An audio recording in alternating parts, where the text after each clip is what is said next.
नमस्कार दोस्तों, बहुत बहुत स्वागत करते हैं आज की इस वीडियो में। तो आज की वीडियो में हम बात करने वाले अपनी बिहार यूनिवर्सिटी मुजफ्फरपुर के बारे में, जिसमें कि जो है परीक्षा को लेने के लिए सिर्फ तैयारी ही चलती रहती है लेकिन परीक्षा नहीं हो पाती है। अभी जैसा कि कल रिपोर्ट में आपने देखा कि 4 लाख छात्र एवं छात्राएं जो है परीक्षा देने के लिए बैठे हुए हैं, यूजी से लेकर के पीजी तक। इनफैक्ट अलग अलग वोकेशनल कोर्स के भी छात्र एवं छात्राएं जो है कि बैठे हुए हैं। उनका जिक्र तो ज़्यादा नहीं किया गया, लेकिन यूजी और पीजी वालों तक का जो है किया गया है। अभी आज से जो है पीजी सेकेंड सेमेस्टर का परीक्षा जो है शुरू हो रहा है, और इसके बाद जैसा कि कहा गया कि पार्ट 1 और पार्ट 2 का परीक्षा भी लिया जाएगा।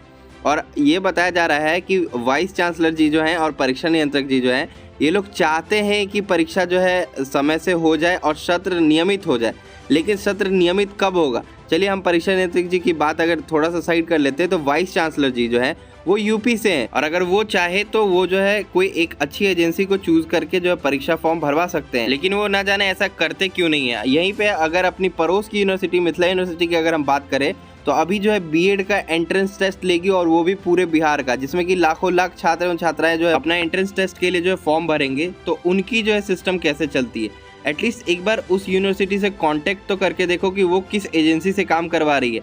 और कोई भी इंसान अपने काम को बढ़ाना ही चाहेगा, तो जो एजेंसी काम कर रही होगी उनसे एक बार कांटेक्ट करके देखिए, कॉन्ट्रैक्ट जो है उनसे करके देखिए और उनसे काम करवा करके देखिए। लेकिन ऐसा नहीं होगा, सिर्फ टेंडर नोटिस निकलता है और जो सबसे कम में टेंडर भरती है उसे टेंडर दी जाती है, और उसे टेंडर मिलने के बाद वो काम इतनी घटिया तरीके से करती है कि एडमिट कार्ड 3 बार जारी करना पड़ जाता है। परीक्षा फॉर्म भरने में जो कई त्रुटियां हो जाती है, तो कहा जाता है कि बच्चे गलती कर दिए हुए हैं।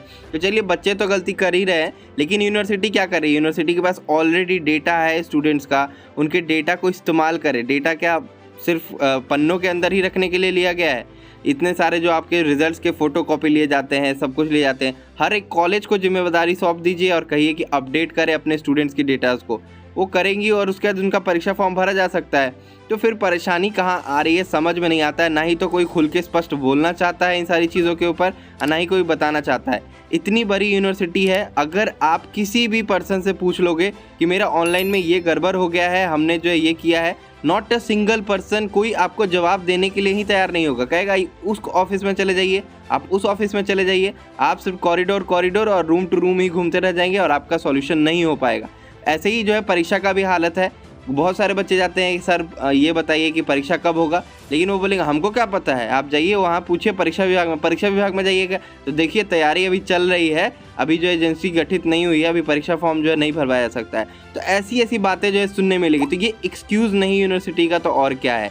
यूनिवर्सिटी से अगर ये काम नहीं हो रही है तो ऑफलाइन के माध्यम से परीक्षा फॉर्म को भरवाइए और परीक्षा को लीजिए। कठिनाइयाँ आती हैं मालूम है, लेकिन बच्चों का भविष्य एटलीस्ट कम से कम बर्बाद होने से तो बचे। और रही बात कि यार पैसा कमाना है, तो पैसा कमाना है तो जो भी स्टूडेंट्स हैं वो सभी ये भी कहते हैं यार 100-200 ज़्यादा ले ले, लेकिन भाई परीक्षा करवा दे।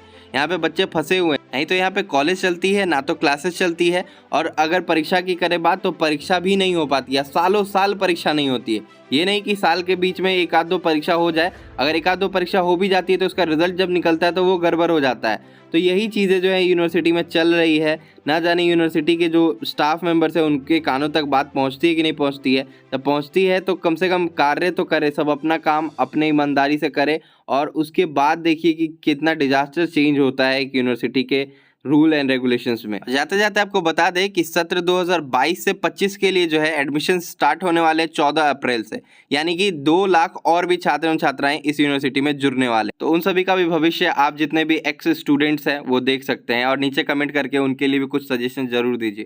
तो आज की वीडियो में बस इतना ही, तब तक के लिए हम चलते हैं। धन्यवाद, फिर मिलेंगे अगली वीडियो में।